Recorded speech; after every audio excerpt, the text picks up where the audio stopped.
My name is Evelyn Carter. I'm 64 years old, and I thought I had seen enough of life's battles to be prepared for anything. I spent 4 decades working in the military administration, where order and discipline were the air I breathed. Yet nothing could have prepared me for the moment I stepped off a red-eye flight into the thick Florida humidity, clutching a small carry-on and a plan to surprise my son. Michael lived in Sarasota with his wife, Vanessa. I hadn't told them I was coming. I wanted to show up at his door like I had done years ago when he was in college, with a smile, a hug, and his favorite pecan pie.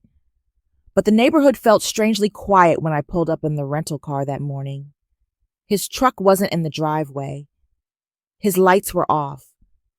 I stopped to ask Mrs. Jenkins, the neighbor who had always kept an eye on the street. Her face froze when she saw me. "Evelyn, you don't know? Michael's been in the ICU for 2 weeks. They say it's bad.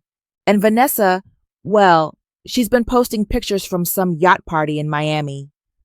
Her words landed like a blow. My chest tightened, and for a moment I couldn't breathe. Without another word, I rushed back to the car, my hands shaking as I entered the hospital's address into the GPS. The sterile smell of disinfectant hit me the second I pushed through the sliding glass doors of the ICU. Machines beeped steadily, too steadily, as if holding on by threads. And there he was, my Michael, gaunt, pale, tubes framing his face. His eyelids fluttered when I touched his hand. For a brief instant his blue eyes opened and locked on mine. "Mom," he whispered, a faint curve of his lips. "I love you." Then the monitor flatlined. The sound sliced through me, and the world collapsed into a single, unbearable truth. My son was gone, and somewhere out on the water, his wife was raising a glass, celebrating. The morning after the hospital, I unlocked Michael's front door with the spare key he had given me years earlier. The house greeted me with silence, a hollow kind that pressed on my chest. I set my bag down and stood still, trying to breathe in the air that once carried his laughter. Now it smelled of dust and neglect. The living room was cluttered, piles of unopened mail on the coffee table, laundry spilling over the basket, dishes crusted with old food in the sink. Michael had always been neat, almost meticulous. This chaos wasn't his. It was abandonment. I picked up the stack of envelopes, late notices, overdue utility bills, letters from the bank stamped in red. My hands trembled as I tore open another envelope, credit card statements. My eyes skimmed line after line of charges, a yacht rental in Miami, resort fees in Key Biscayne, a bracelet from Tiffany's worth more than Michael's monthly salary. I sank into the couch, the statement slipping from my fingers. Vanessa had been spending thousands, maybe tens of thousands, while Michael lay helpless in a hospital bed. My phone buzzed in my purse, startling me. A notification flashed on the screen. Vanessa's social media post. She was smiling in a sequined dress, champagne in hand. Her caption read, "Life is short. Might as well enjoy it." The photo was tagged at a luxury resort, dated only 2 nights ago. I felt my throat tighten, my stomach churn with something hotter than grief. It was rage, sharp and cold. The pieces fit together too easily. Her absence at Michael's side, the bills, the parties. I folded the credit card statement neatly, slipped it into my bag, and whispered to the empty room, "Not anymore. Vanessa, not on my watch." I didn't wait long before pressing the FaceTime button on my phone. My thumb hovered just a moment, my pulse racing, before the screen lit up with Vanessa's face. She was reclining on a sunbed, oversized sunglasses hiding her eyes, a cocktail balanced in one manicured hand. Behind her, the turquoise shimmer of a hotel pool glared in the midday sun. Evelyn, she said, drawing out my name like I had interrupted her manicure. Why are you calling me like this? My breath caught in my throat. For a second, I couldn't find words. I stared at her. This woman who had promised to care for my son, while the memory of Michael's last breath still echoed in my ears. Vanessa, I managed, my voice sharper than I intended.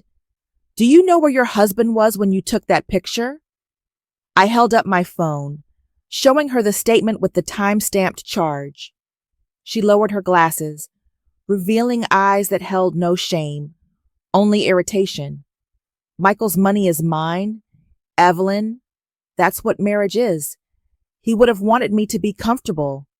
She took a slow sip of her drink, savoring it as though my grief were nothing but background noise. The audacity made my chest burn. He was fighting for his life while you were drinking champagne. Her lips curled into a half smile. And now he's gone. So stop preaching. What's his is mine. That's the law. Her words struck like ice water.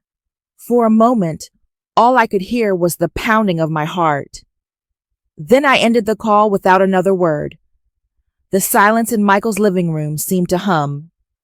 I pressed the phone against my chest, as if to steady myself, and whispered into the empty air. We'll see about that. That night, I couldn't close my eyes. The house felt heavy, every creak in the floorboards reminding me that Michael would never walk them again. I sat at the kitchen table, the credit card statement spread out in front of me like evidence at a crime scene. My military years had taught me one thing. When chaos strikes, you fall back on procedure, you find allies, you draw a plan. At dawn, I dialed a number I hadn't called in years. Richard Hale.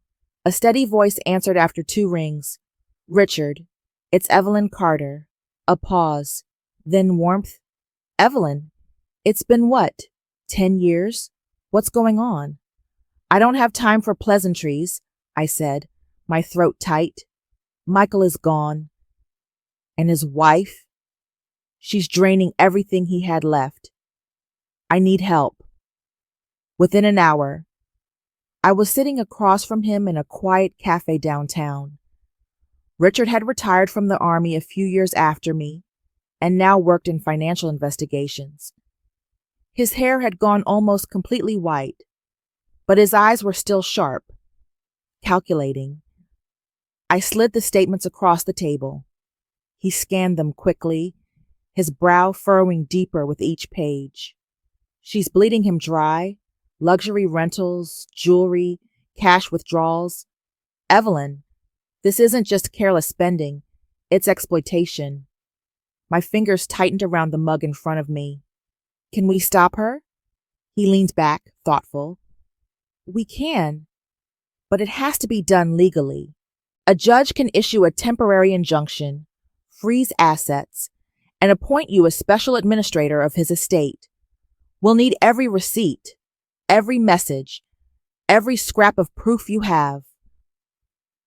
I nodded, feeling a strange steadiness return.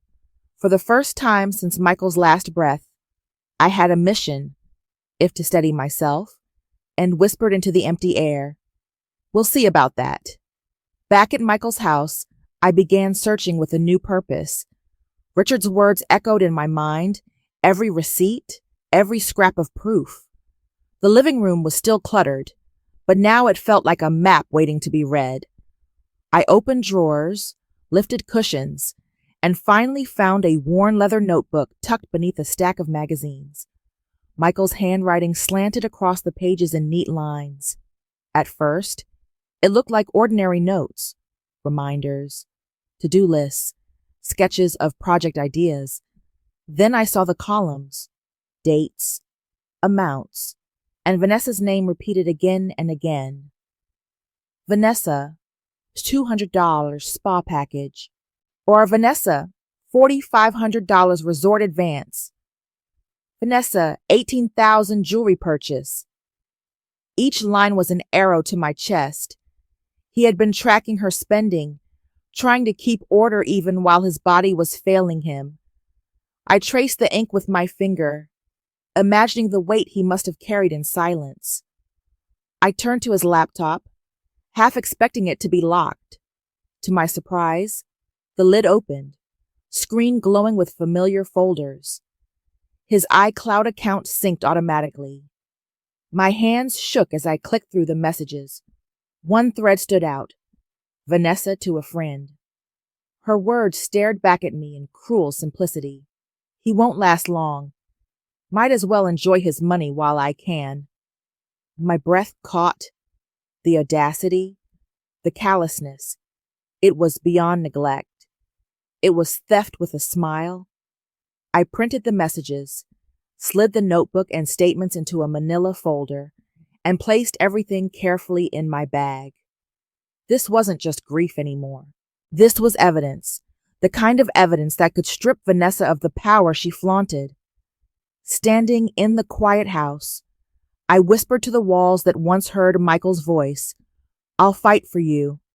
Son, I'll make sure she pays." The courthouse in Sarasota smelled faintly of old wood and floor polish, a place where lives were quietly unraveled and rewritten. I clutched the manila folder against my chest as if it were armor. Richard walked beside me, calm as ever, carrying his own briefcase of documents. My legs felt heavy, but every step forward was powered by Michael's memory. Inside the courtroom, Vanessa sat at the respondent's table in a tailored black dress that looked more like cocktail attire than mourning. She avoided my eyes, her phone face down beside her like an accomplice. When the judge entered, everyone rose. My pulse pounded in my ears. Richard spoke first, laying out the evidence with crisp precision. "Your Honor, these are financial records showing significant withdrawals and purchases made by Mrs. Reed during the petitioner's son's hospitalization. Here is a notebook kept by the deceased, cross-referencing her spending. And here," he lifted a printed page, a message in her own words. "He won't last long. Might as well enjoy his money." The judge leaned forward, adjusting his glasses. A murmur rippled through the small audience of clerks and attorneys. Vanessa shot to her feet. "That was taken out of context. Michael would have wanted me to live my life. He provided for me." "Provided for you?" I cut in, my voice steady but cold. "He was dying in a hospital bed while you were drinking champagne." Her face flushed crimson. She sank back down, muttering under her breath. The judge cleared his throat. "Given the evidence, this court orders a temporary injunction. All accounts will be frozen. Mrs. Carter will be appointed special administrator of her son's estate until further notice." The gavel struck once, sharp and final. A surge of relief flooded through me. For the first time since Michael's death, justice had begun to speak. By the next morning, Vanessa's outrage had spilled onto the internet. My phone buzzed with alerts as friends forwarded her public posts. On Facebook, she had written in bold letters, "My greedy mother-in-law stole my husband's estate. She left me with nothing while I mourn." The post was accompanied by a photo of her in tears, mascara streaking down her cheeks, the caption begging for sympathy. Comments piled in, some offering condolences, others condemning her shamelessness. Within hours, local gossip sites picked it up, twisting headlines into pity for a widow under attack. I sat at Michael's kitchen table, scrolling through the noise. Each word felt like a spark against raw skin, but I forced myself to set the phone down. Richard's advice echoed in my head. Public opinion rises and falls in a day. The court record is what matters. Still, the bitterness stung. While Vanessa curated her victimhood online, the truth sat quietly in my folder of receipts and messages. I poured myself a cup of coffee and stared out the window. watching the Florida sun rise over the street where Michael once played basketball with his friends. The phone rang, an unfamiliar number. When I answered, a voice sneered, "How could you do that to your daughter-in-law? She deserves his money." Then the line went dead. A moment later, another call came, this one a woman shouting obscenities. I closed my eyes, gripping the counter until my knuckles whitened. Vanessa's performance was working, at least on strangers. But I reminded myself, truth doesn't need applause. I turned off the phone and whispered to the empty house, "Let her scream to the world. I will not fight on her stage. My fight is in the courtroom." The morning of Michael's funeral broke heavy and gray, as if the sky itself carried the weight of grief. I arrived early at the chapel, he clutching the folded program with his photograph smiling back at me. Rows of white lilies lined the aisle, their fragrance sharp, almost suffocating. Family friends filled the pews slowly, offering quiet embraces and murmured condolences. Yet one seat near the front remained conspicuously empty, the chair reserved for Vanessa. Whispers rippled through the room.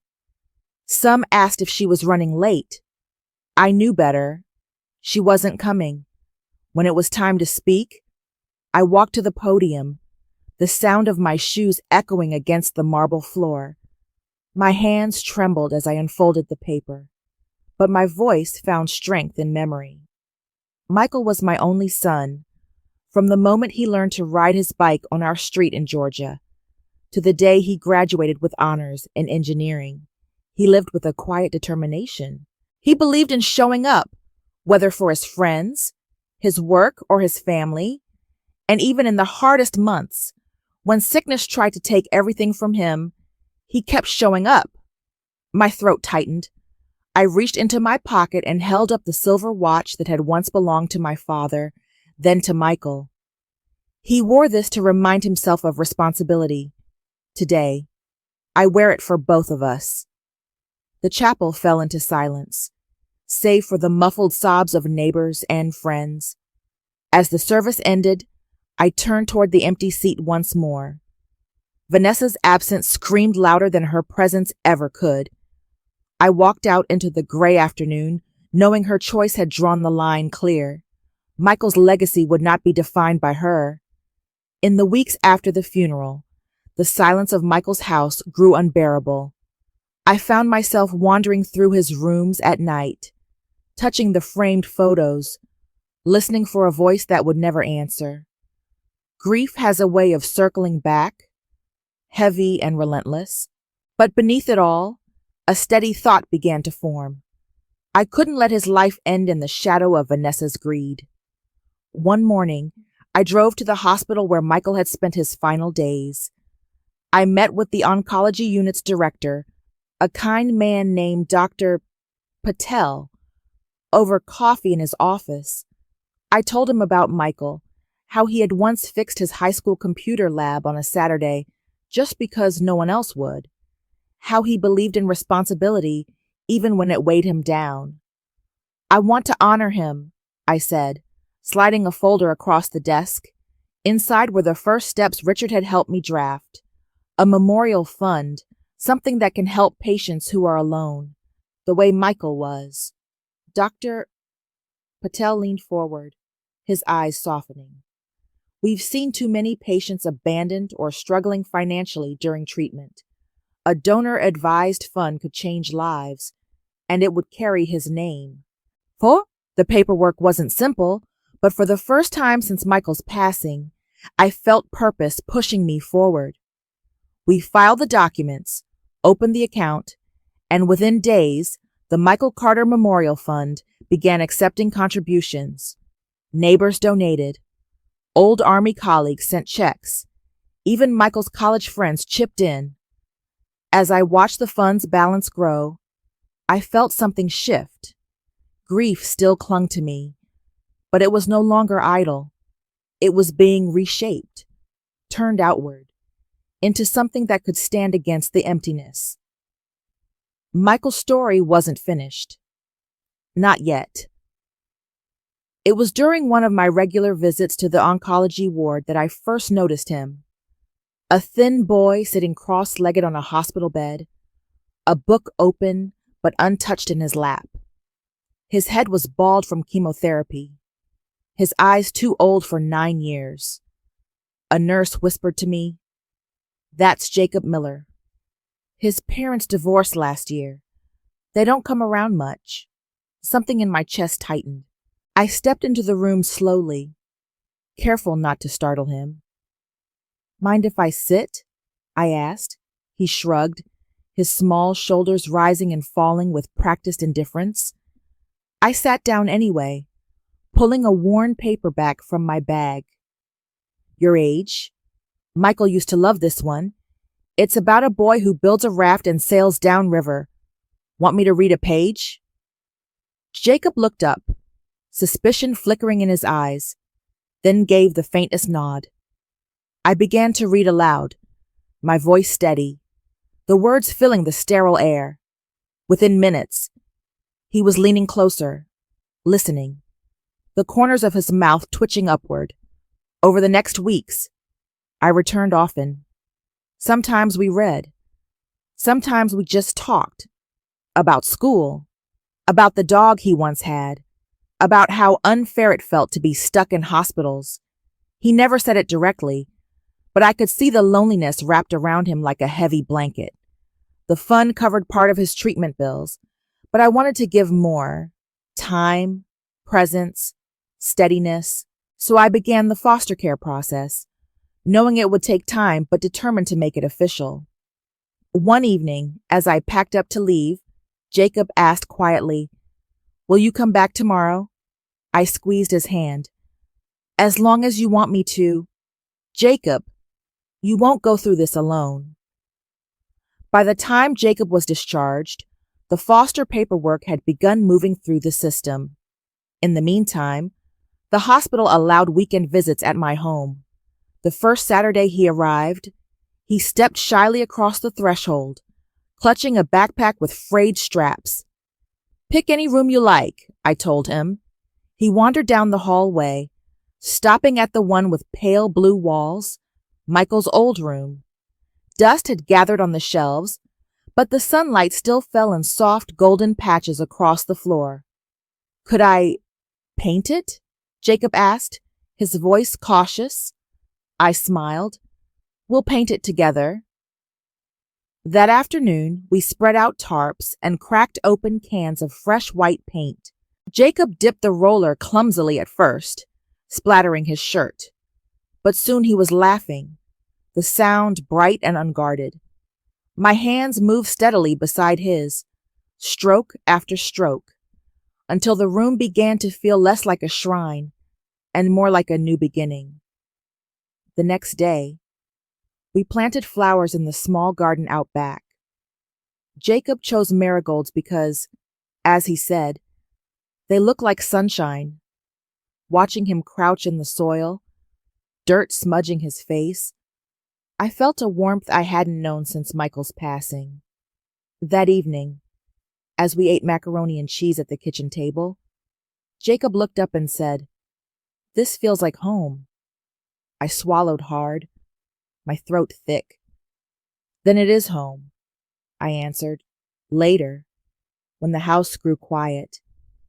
I stood by the doorway of his freshly painted room. Jacob was already asleep, curled under a blanket, breathing softly. For the first time in months, the house no longer felt empty. It felt alive again. In the quiet that followed those first weeks with Jacob, I often found myself walking down to the shoreline at dusk. The gulf stretched wide and endless, waves lapping gently at the sand. It was here that I brought a small bouquet of lilies, the same kind that had lined Michael's casket. I set them on the water and watched them drift away, the tide carrying them farther and farther until they were only specks against the horizon. Grief doesn't leave. It simply changes shape. I knew that now. Michael's absence would always ache, a hollow place I could never fill. But I also knew his life hadn't been swallowed entirely by Vanessa's greed. The court's injunction had ensured that. The fund in his name was proof of it, tangible and steady. And Jacob, this boy with brave eyes and laughter slowly returning, was living proof that Michael's story could still ripple outward. I thought of Vanessa sometimes, her sequined dresses, her champagne glasses raised high. Maybe she was still chasing parties from city to city. Maybe she believed she'd lost something in that courtroom. But I had learned the truth. She could never touch the part of Michael that mattered. One evening, Jacob joined me on the beach. He slipped his small hand into mine and said, "Do you think Michael would be proud of us?" I looked at the horizon, the sky painted orange and violet. "Yes," I whispered. "I think he would see how much love is still here, and he'd be proud." The waves rose and fell, a rhythm as old as time. I felt the pocket watch in my palm, its silver surface warm from the sun. For years it had been a reminder of duty. Now it was a reminder of legacy, the kind that endures through care, through presence, through the simple act of showing up. As the sun slipped below the horizon, I realized the fight was over. Justice had been served. Love had been carried forward. And in that moment, standing with Jacob by my side, I finally felt at peace.